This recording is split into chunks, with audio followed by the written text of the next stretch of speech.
my God. Oh my God. Here we go. Another week. You hear me, Mike?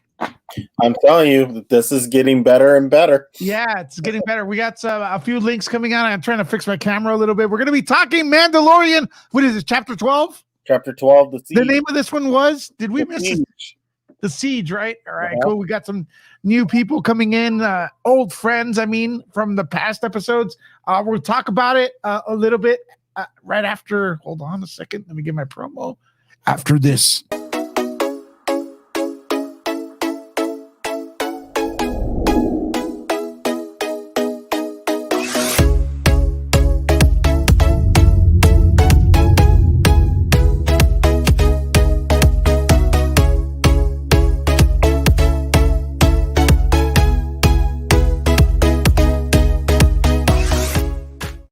Hey, Mike, so let me ask you, what are you watching the show on? What format? What, Fire Stick or what? No, I'm watching it through my Vizio Disney Plus app.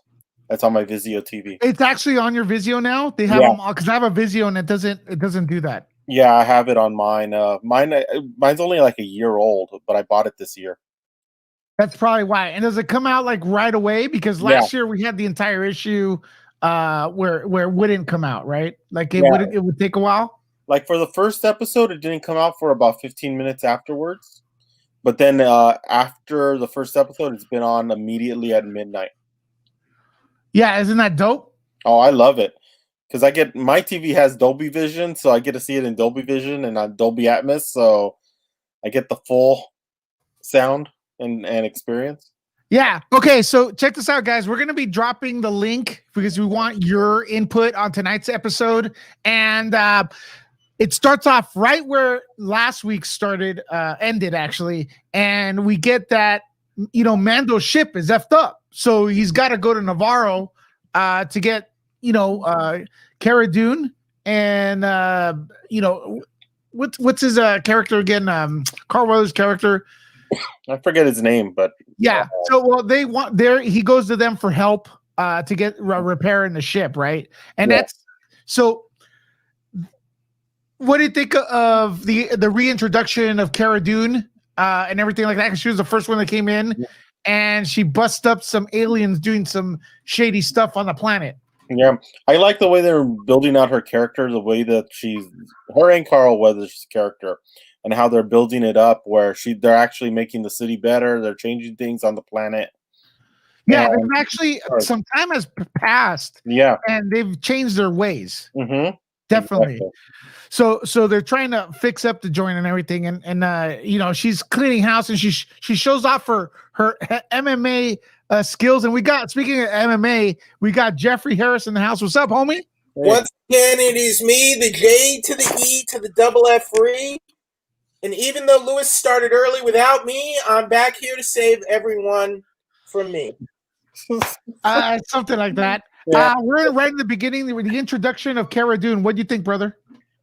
I thought that was amazing. It was a good way to have a little action scene at the start of the episode. Give us a bit of a look of Gina Carano. Interesting that she took out the gangsters who had moved into the Mandalorian covert. Mm-hmm. Right. Because they, guys, real quick, I want to tell you that people are coming in. They're excited to talk about the Mandalorian. We do this every week, Thursday night, Friday morning, right after it drops. We're going to have you guys call in.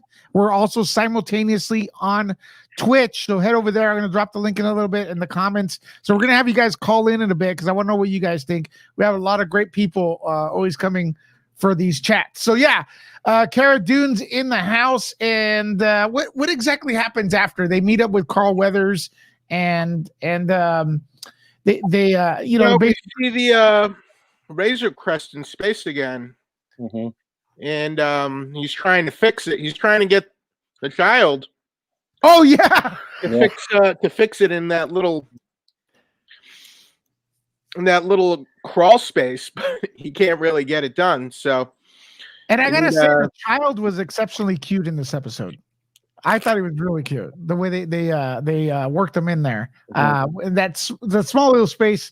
Although the scene lasted a little long, I thought it worked.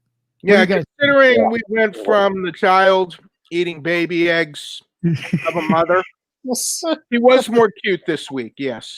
He was very cute. He was very childlike. But anyways, we got that. They land on the planet, and then there's a shady character who's about to fix the Razor Crest, right?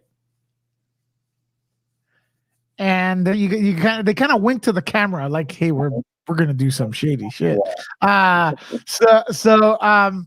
Basically, they have Baby Yoda there, or the child, and Cara Dune and Grief Karga. They're like excited to see Mando. It's a reunion, and we get the sense that it's been a long time since they last met, but I don't know in Star Wars time exactly how long.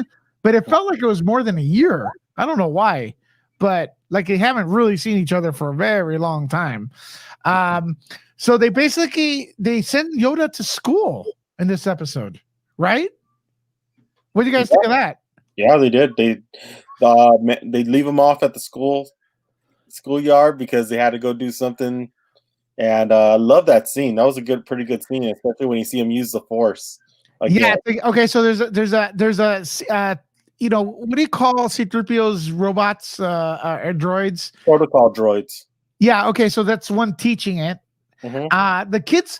The only thing. Sorry, I didn't like that episode. I mean that scene. The only thing that was wrong with it, I felt like the classroom was all humans. Though, where were the aliens at? Yeah, that was a little off. I'm just nitpicking, but it was a little off. So he wants to eat the blue candy. And he uses the Force. The kid's like, no, I'm not going to share. And then he uses the Force to eat the candy. And it was clever because they didn't show you the actual candy floating to the child. Yeah. They chose to just like cut, and it's already in his hands and stuff. So he uses the Force to eat. Jeffrey, what do you think of that? Do you think there's going to be a controversy with that? Well, he did steal that other kid's food that didn't belong to him.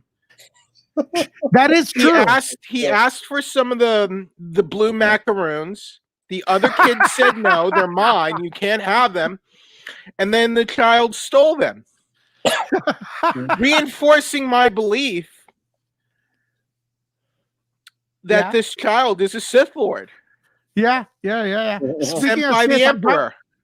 I'm dropping the link to Twitch, guys, in the chat. So if you guys want to also join us on Twitch, actually, subscribe to Nerd Report here on YouTube. If you're new, head over to Twitch, watch, because that's where we're going to take your calls later. I'm going to drop the link in a little bit, so if you guys want to join us. And speaking of joining us, we got our man Robert Garcia in the house with the new Avatar: Rise of Skywalker world premiere. Man, how'd you get into that? I snuck in. All right, brother. We're going blow by blow with tonight's episode. Where right now the child's inside the school. What do you think of that scene, Robert? Oh, it's cool. Yeah, I mean, seeing him, interact with. We just know it as a child. We don't know if it's male or female, but interacting with other kids. The communication with the kid. Eating the cookie. It was kind of cool to see, blue macaroons. Yeah, that's basically what they were, macaroons. Like kids love those. It was cool to see like a setting like that. We've never seen. I mean, other than the young Padawans in the Jedi Temple, but other than that, I don't think we've ever seen a Star Wars school scene. Yeah, with kids in school. Like in a school environment. I mean, my only criticism with that scene was the fact that it kind of like it was all humans, right? So it felt like he came into a classroom on Earth, a little bit. Would you agree on that, Robert? No. Well, it's. I mean, it looks like it was like an outpost that's recently been established. So, there are a lot of humans at the outpost. These are probably their kids. I don't think it's a big deal. Yeah, I think it's. And the teacher was a protocol. And the teacher was a protocol droid. Yeah. So I think it's just like a new town, new city. Well, the kids were laughing at Baby Yoda like they'd never seen an alien before. Yeah, that's what I'm saying. I mean, my thought is like it's something new. It could be, a species that's new, something the kids have never seen before. I mean, kids are, when they're generally in an environment that they're comfortable with and they see something that's different, generally don't know how to act, or are very inquisitive. So yeah, I mean, I gave it a little bit of a pass because we didn't see different species and different aliens and stuff. So Andy Ortega, you have some. This is a great topic. Could you please stick around, and everyone else in the comments stick around till we get through the episode, and then critiquing it and reviewing it, and then we'll get to your questions and input after that. But hey, meanwhile, here's something I want to point out. Here's from another thing. And we're not talking over each other today. Everyone needs to rank. Everyone, please rank the episode 1 to 10 on the comments before we go. Okay, Jeffrey, go ahead. The capital of the New Republic is currently on the planet Chandrila. Oh, okay. Not Coruscant. Correct. The protocol droid teacher specifically says the capital of the Old Republic was on the core world Coruscant.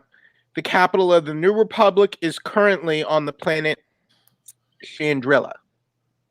Is that the same planet that was destroyed during The Force Awakens? I don't know if that was the same planet. They called it the Hosnian system, and I think it was Hosnian Prime. So I don't. But we've never heard of this planet before, right? We might. It might be in a book or something. I'm trying to get more info. Okay. All right. So we move forward, and Cara Dune and why does his name keep passing me? Greef Karga. Carl Weathers, the director of this episode.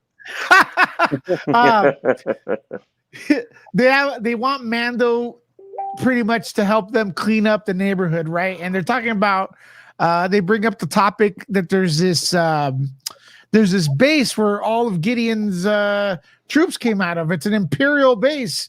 It's and they think it's full of weapons, maybe, and they head over there, and Mando's concerned about leaving a child alone, but hey, you know what? Cara Dune promises he'll be okay. They meet up. Oh, between that, they meet up with the blue guy. Jeffrey probably knows his name. The blue guy from the first episode, from episode 1. From chapter 1. They just called him Mithril here, which I think. I don't like that character. I don't think they gave him his actual. I don't think they gave him an actual name.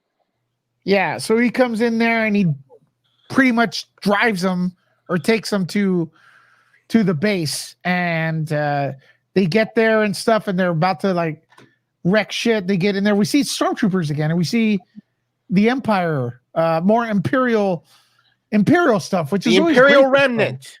Yeah, and I'm thinking, man, we're seeing some Star Wars. Like, that's not Darth Vader. That's not Luke Skywalker. That's not the Force. Mm-hmm. And you know what? I like that. Mike, what do you think? Yeah, I thought it was really good. I love the way the story progressed and what you were seeing and knowing about the base and what they find is something that's really interesting, which I loved. Yeah, so they're going in through the base. Well, what do you think of to that point, Robert? Yeah, I mean, it looked like it was going to be like something like a side mission, with the base, and then ultimately we find out it's something different. But I mean, just the action scenes alone, and then there were some little nuances that were reminiscent of that kind of throw back to the original trilogy. With him on the walking over that lava pit. And it was funny that he made a funny comment, and again, the character that the one that was put in carbonite in the first episode. Yes. He made the comment about isn't there what was it, like a safety something like that? If you'll notice, in every starship from the Empire, there's never any type of like safety barriers or guardrails or anything. I think that's what he said. Oh, yeah. The reactor. On the reactor. Yeah. He said there's no guardrail here. Yeah, that's what he said. No guardrail. So I thought it was funny that he pointed that out. as he's walking onto the reactor platform, and he's looking down. It's like, yeah, there's no guardrail here, but it's funny that that was pointed out because I think I've seen a YouTube episode or YouTube remark before where every Imperial starship and every Death Star, there's it seems to be not very safe, not like Cal OSHA, safety standards. They're not up to code. Mhm. No, The not at Empire, all. they're not supposed to care about safety. They don't care about the safety and well-being of others in the how comfortable you are. They nothing from the Empire is built for comfort or safety at all. Look at all their big sort of enterprises. There's nothing that's really, it's all very static. It's all very they don't sort care of about their soldiers. They're all expendable to them. There's all, utilitarian. It's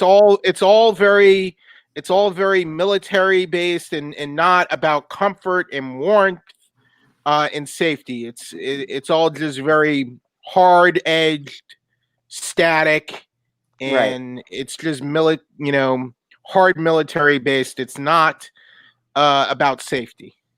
well, at this point on the show, I'm like, okay, it's a nice little episode. It's a little slow. It's a little goofy. I like Baby Yoda's cute. And my prediction from yesterday, because we were debating with Popcorn Planet, is like, what's going to happen this week? Well, Carl Weathers said, I got the heaviest Baby Yoda episode. And there were two ways you could go with that. They could either, go goofy and keep going with the egg eating nonsense, which already is kind of played out, or they could move the story forward. And we get a hint of that because as they're inside the base, we see the clone guy. The guy seems to be from Camino, the scientist that was experimenting on Baby Yoda, but half-hearted in the first season. He's talking about the child, and we see these how would I say it, like clones. There's like, it looks like they're cloning humans or something in there. Jeffrey, what the hell was that? What's going on? The child is a clone of the Emperor. The child is a Sith Lord. It's a clone Sith Lord.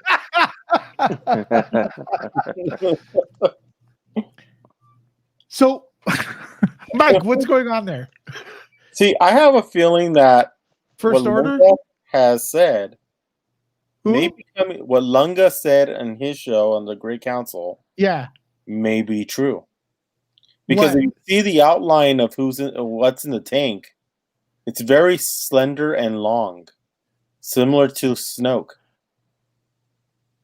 And I think he may be right on this one. You think Snokes are in there? How they developed Snoke may be from the DNA of the child. Wouldn't it be a DNA of Emperor Palpatine? It could be too, but Yeah. I'm just going by what it looked like in the tank. Man, I don't know. The first tank. Okay, I didn't see Robert, it what do you yet. think is going on? Okay, I have two theories just from tonight's episode. And I want you guys in the comments, please put in your theory as well. Go for it, Robert. Yeah, the comments are blowing up with a bunch of theories. But I do have two theories. One theory was when we, like Mike said, when we first saw a tank, and I missed Lunga's take on this. Is one, we could be looking into the future with the possibility of the clones of Snoke, and that's why they wanted the blood of the child because of of course the obvious of the Force powers, all related to that. But at the end, when we saw these kind of like black sort of like stormtrooper outfits, it could be like a superior type of trooper that utilizes the blood of the child into like these super troopers kind of thing. They look like Death Troopers to me. That's what it looked like, the Death Troopers from Rogue One. But yeah, it's somewhere in with having to do with cloning. That's we can obviously tell that. But which way they're going to go with it, I I'm still I can't decide yet. But when I saw the tank, yeah, I initially thought maybe a Snoke thing or related to Snoke.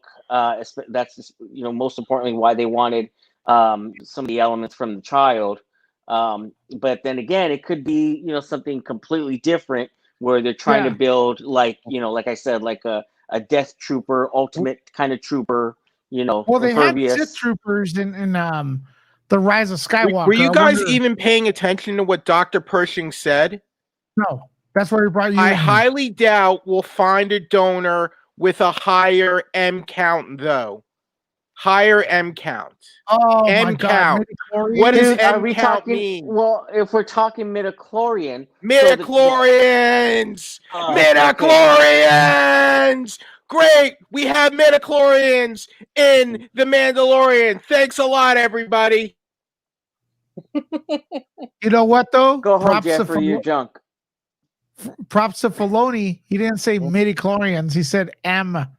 So that actually sounds better. Yeah. Go ahead, Robert. What are you saying? Again, yeah, that I mean, I vaguely thought that, but I thought, it does he mean midichlorian? I don't think so. I think so, man. I think he's right. Could be. What does he mean then, Robert? I don't know. Robert, who thinks I'm not a who script thinks writer, Rebels I'm not a happens story after developer. Mandalorian? What do you think, Robert? I don't know. It could be something completely different because here's the thing: is every episode that we see, we have an expectation of the next episode, and it completely takes us somewhere different. This is why I love the show, because it doesn't completely cater to what our expectation is for the next episode. This is why this show is so good and keeps us watching. So speaking of why it's so good as well, Robert, that, like I said, the first half was a little slow and some of it felt like kind of not Star Wars-ish to me, but we are going into new territory, right? Stuff we haven't seen, the school and everything. But man, right after that point, the action was freaking went nuts, dude. I mean, the action was great. Yeah, with Cara Dune, and then so they escape the base, and they're in that speeder thing, and then the speeder bikes come out. Yeah, I cheered. Mm-hmm. Did you cheer, Mike, or no? No, I didn't cheer. I was just died? Was like into it. I didn't even freaking. I was just looking at the whole thing. Like, I'm still tripping out that they brought that toy from when I was a kid, and it's a vehicle in this show. Oh, the shuttle? Yeah. The Marauder. Yeah, I had that when I was a kid. And guys, we have over 40 people in here. What scale 1 to 10? Mandalorian. What do you think of tonight's episode?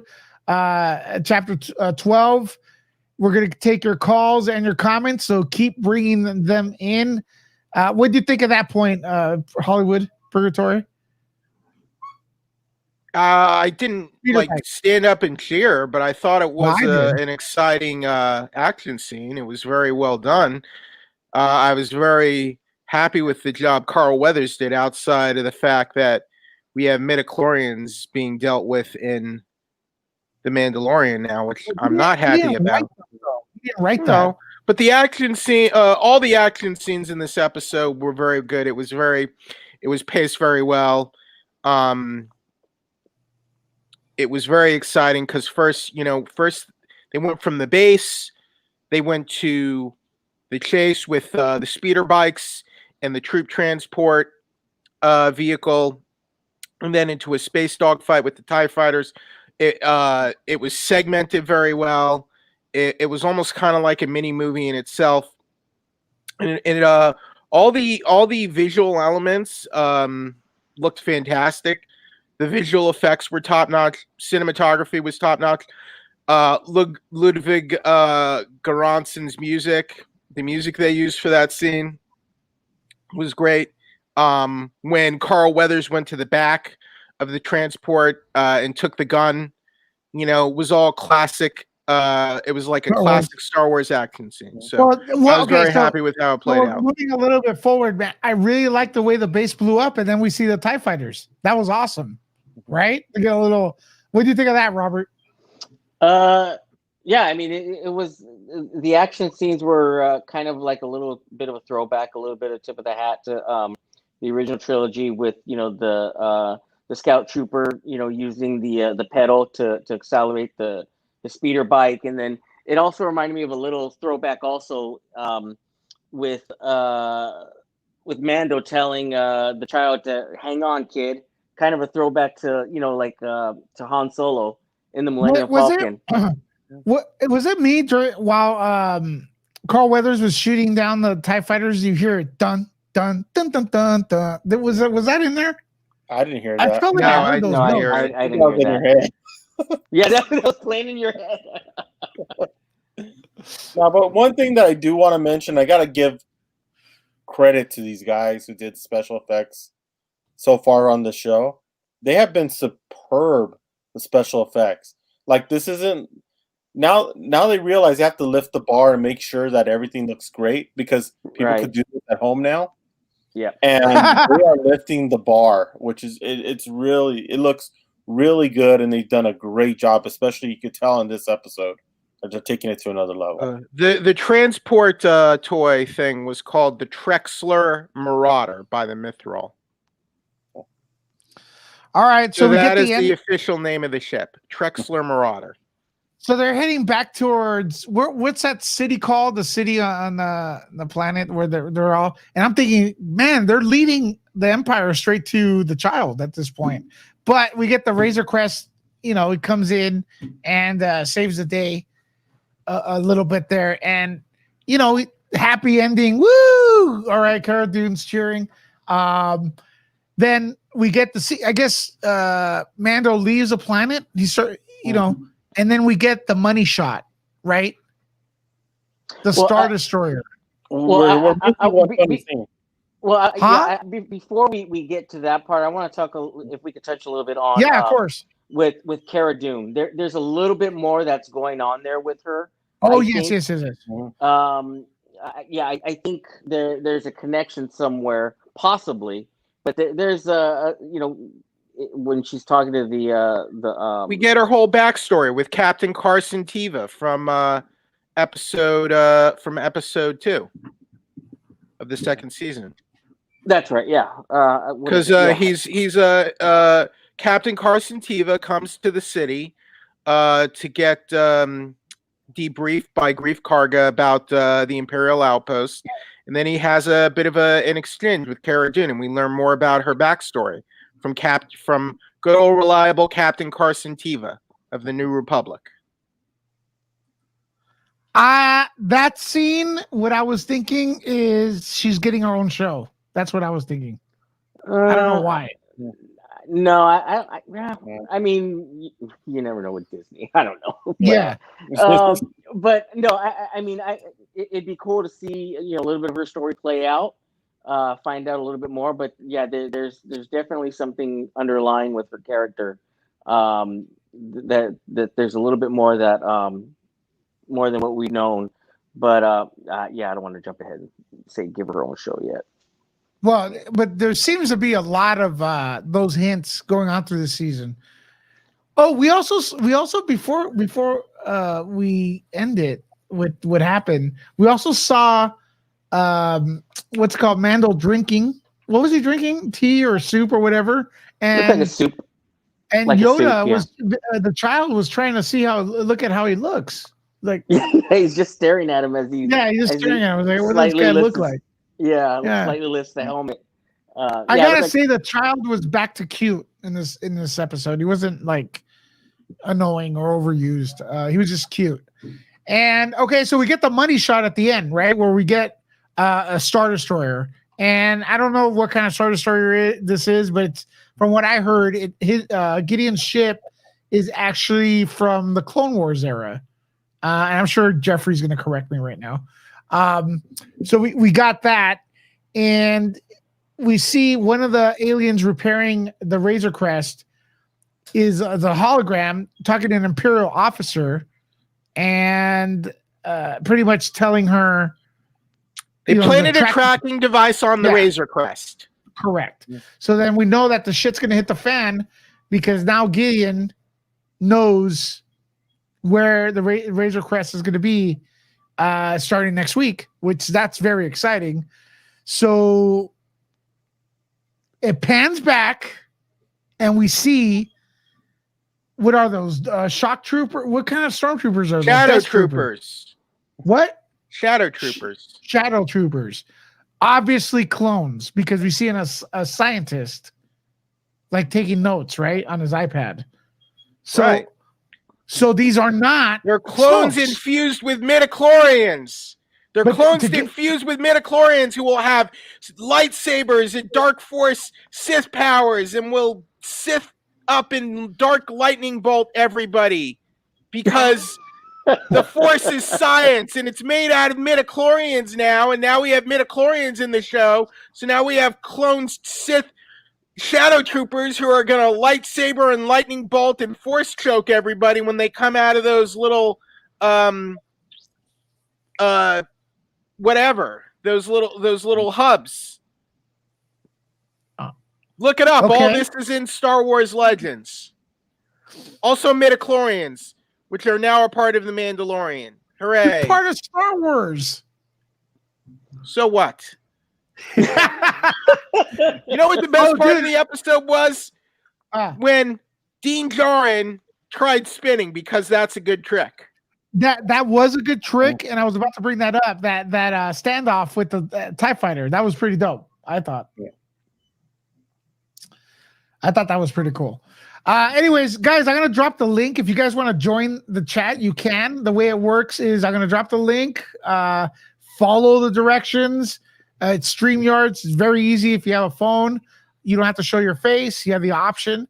But I'll bring you in for a few minutes, and you could say your piece, what your favorite part was, or whatever. Because I know people are very passionate when it comes to Star Wars. If not, you could just comment in the comment section here on Twitch or YouTube. We have a great crowd today. We had a great crowd earlier, right, Mike? Yeah, we did. We had a really good crowd. Really good crowd. Really good crowd. People on. It was great. It was great. Yeah, we usually go live at 9:00 for Nerd Report Live, and we had like 50 people at more. Yeah, exactly. It was around there. Yeah, that was great. What were you gonna say, Mike? The one thing I did want to point out though is that this is the middle episode. We only have 4 more episodes left after this, so it was perfect middle episode to get you into that, and where the hump is going to start going down now, and you're going to start seeing a lot more. So when you really look at the story and the arch, this is that middle episode. Next episode, I've already did a Google search. Every episode before that, you already kind of knew who the director was ahead of time. We don't know now. We don't know now. Next Friday, we do not know who the director is, who's going to be in it, nothing. But what we do know is that we're going to be here live covering it. Yes, after you eat your turkey, you do your Black Friday shopping in the morning. Look, I hope the second to last episode is Robert Rodriguez, because I think he's going to bring. You're wrong about that, Mike. Next week is written and directed by Dave Filoni, so it is. We know who's right. And Google search and it didn't show anything. And I hope it's not starring Dave Filoni. Common knowledge would suggest that next week's episode will be the live action debut of Ahsoka Tano. Yeah. Who will likely be portrayed by Rosario Dawson, as that's what the reports have stated. And all the major trade reports on season 2 have been accurate so far, specifically with Timothy Oliphant. So we have no reason to doubt that Rosario directs the next episode. What? Dolph Lundgren directs the next episode. No, it's Dave Filoni. It's Dave Filoni. So look, Art Mall, dude, I love you, man, but I gotta disagree with you. It's Mr. T. He's directing the next episode. Yeah, so you're wrong, Art Mall. It's Dave Filoni writing and directing the next episode. So we have good reason to expect that the next episode will be Ahsoka Tano appearing in the episode. Yeah. But who? Press 1 if you want to see Mr. T do one. Mr. T. That'd be kind of everyone from Rocky. Stallone would make a great episode. I'm sorry. Okay, so this is what's going to happen then. Next week, this is what I'm going to predict happens. He's going to the planet to meet Ahsoka Tano. He goes there. Right. He can't find her, right? Or whatever. Moff Gideon shows up with a bunch of Imperials. Shit's going to go on. Shit's going to hit the fan. It's going to be a lightsaber battle in the middle of the Mandalorian episode. Is that something that you guys think would happen? No. I do. I think it's going to be a big. I think the Empire is coming after Mando. Yeah, but it won't be Moff Gideon doing it himself. He's going to get, especially when it looks like he's building an army of shadow troopers there, or dark troopers. He's going to get them to do his dirty work for them. They're going to come after. He has Mando? shadow troopers with a high M count now, with a high midichlorian count. What, They have high midichlorians, man. They're gonna wreck shop. This guy in the midichlorians is just gonna keep going. Midichlorians, man. They're M. It's M. It's not midichlorians. But I think this is what's gonna happen. Those Imperials are gonna go after Mando. One of the commenters even said, "I know the science. I know the science of Star Wars better than anyone." Art Mall, I follow the science. You're right, Art Mall. I do. Clubber Lang returns to direct Mandalorian. That'd be amazing. I should add you real quick. Let's talk Mando. I did send the link. Here, I'll do it again. Just press on this link if you want to join the show. No problem. Press on this link. Set yourself up. For some reason, I did see you get into the studio and then you were zapped out. Quick, Jeffrey, did you find your information on IMDb? No, why is that? Because IMDb has a director for Chapter 15. And what is it? Rick Famuyiwa? Yeah, next week is in Chapter 15, Mike. Well, I know, but if you want to jump ahead and actually find out what's going on, I'm just saying they already have it listed on IMDb. Okay. Nothing else is listed after next week until that episode. Nor is the last episode. It makes sense because Famuyiwa directed was a director for season 1, so I assume they brought him back for season 2. So it makes sense. Serious question in the Imperial base. What was the cloning? What was in the cloning chamber? Was it supposed to be Snoke, or did they pull an alien resurrection?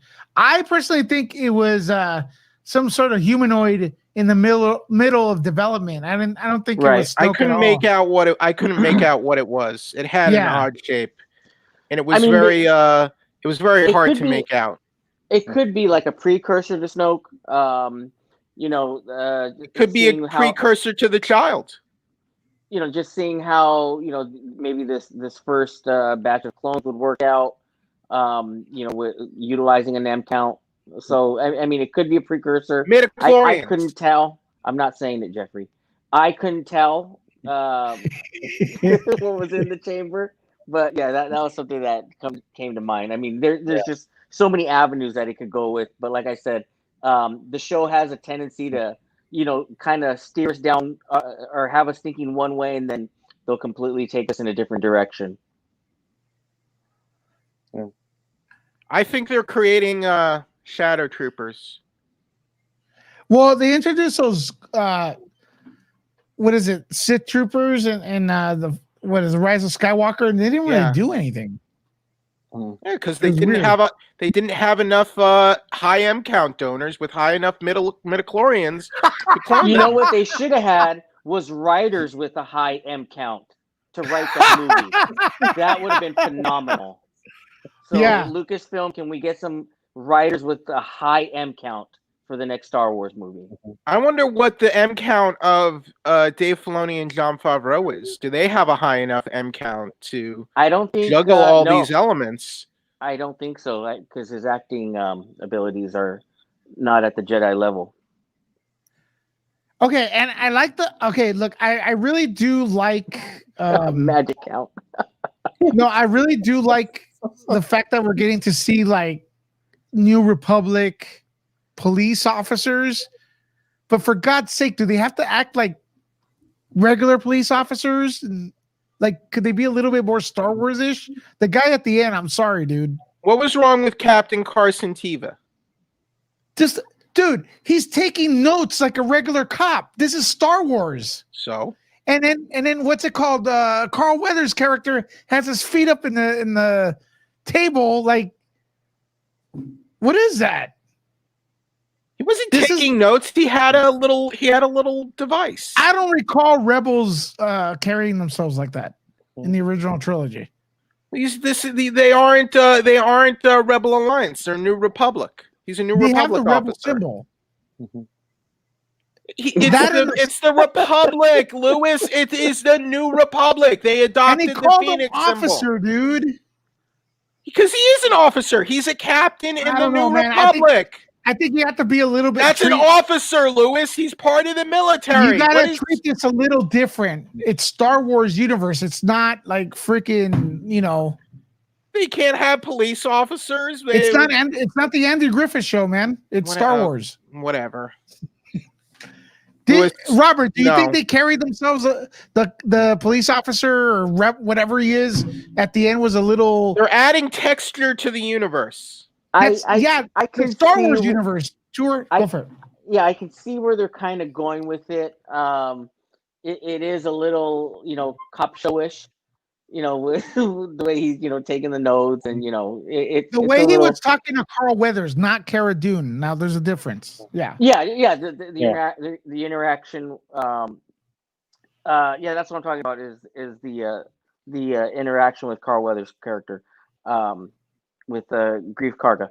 But I mean, it was, like I said, it's a little cop showish. Reminds me of like, what is that? Ice. I don't know. Whatever those I don't watch those cop shows, so. It's a procedural. It was a procedural type scene. There was nothing wrong with it. They were imparting to the New Republic what happened there, letting them know. The New Republic is clearly aware of the Mandalorians' activities. They're somewhat aware. At least Captain Carson is somewhat aware of what's happening with Moff Gideon and something sinister that he's up to with the midichlorians. So at least Captain Carson cares enough, and he cared enough to ask Cara Dune about what happened to her and who she lost. Excuse me, Captain Corso Teva. Excuse me, Corso, not Carson. Mm-hmm. Well, Cara Dune should have asked him, "Sir, how do you fit in that X-wing?" There was Porkins. Let's not forget Porkins. Porkins fit into the X-wing just fine. Lewis, why are you body shaming and fat? Why are you body shaming and fat shaming people? A little space butter goes a long way in the next thing. I'll say what's this. wrong. What's wrong with how he looks? He can fit into the X-wing fine. Porkins fit into the X-wing. They can fit a pilot. Bro, like it's that. a combination of things. Okay, it's a combination of the way he's carrying himself. He's from a galaxy far, far away. He's acting like if he's just like some guy in Glendale. Like, hey, bro, like writing down. And then they got the blue alien at the end, winking. Like, hey, my one gripe about. My one gripe is, with the X-wing, the pilot's uniform is it looks a little bit too crisp and clean for me. I mean, we're used to the Star Wars universe being used and dirty, too bright and crispy, right? Yeah, a little disheveled. Yeah. Something that's worn in. So that's what we're used to with Star Wars, and whenever when we saw the pilot's uniform, it looked a little counterpoint. bit like, New Republic officer. He got a new uniform. They're giving him new uniforms, spiffy new uniforms, and letting him, it's a new time. It's a new era. No, I call BS. Well, I mean, you think Rebels happens after this show, so I mean, No, of course. to be fair, Jeffrey, when we corrected him, unlike you, he stood corrected. And moving forward, Robert understands that Rebels was before this, the Mandalorian. You, on the other hand, we correct you, and you still keep going with the wrong information. I would chalk that up to me not paying attention last time. Today you have my full attention.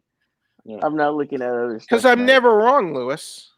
Oh, I'm always shit. right. The New Republic, though, at this point should be a little bit like they kind of established in that episode where the spiders were in that they can't really arrest everyone. They don't have the resources. That's why they couldn't help Mando at the end of that episode. That's the way I looked at it.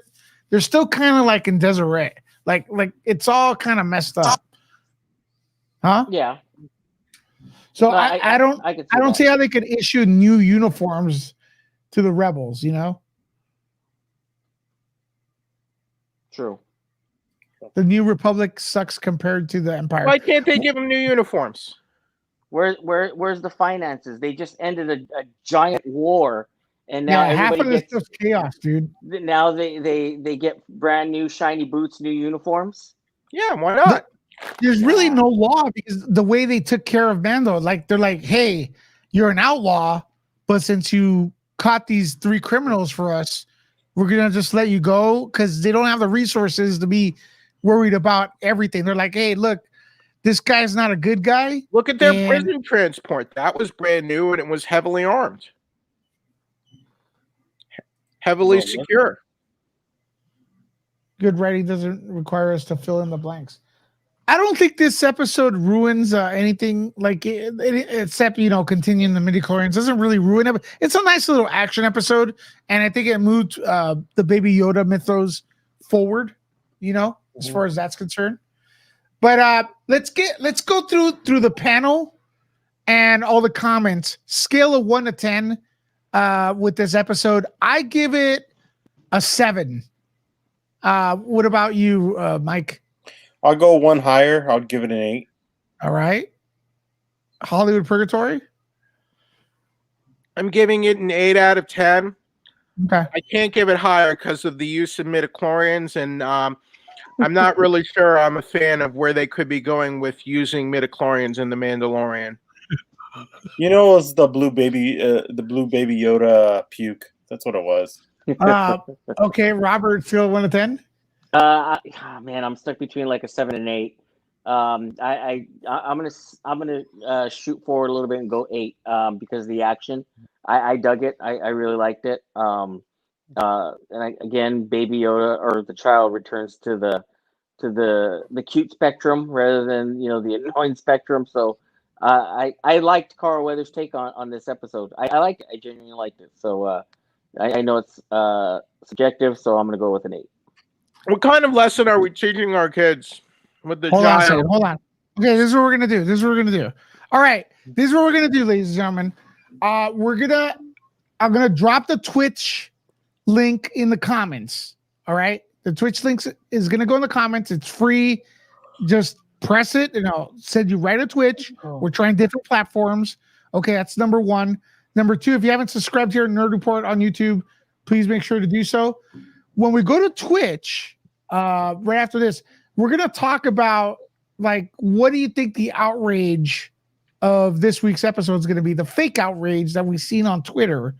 I want your input, everyone on the panel and the comments, because what we've been seeing is like people get pissed off because Baby Yoda eats eggs. People have been getting pissed off because some of the female Mandalorians have breast armor that are a little lumpy. So what's going to be the ridiculous fake outrage that the Mandalorian episode is going to spawn? We want to get ahead of it, but we're going to do it on Twitch right now. The link is now in the comments, and it's www.twitch.tv/Nerd Report. All right, guys, you guys ready to go there? So I'm going to end the stream here. Yeah. The link is in the comments if you're on YouTube. We're going to go over there right now.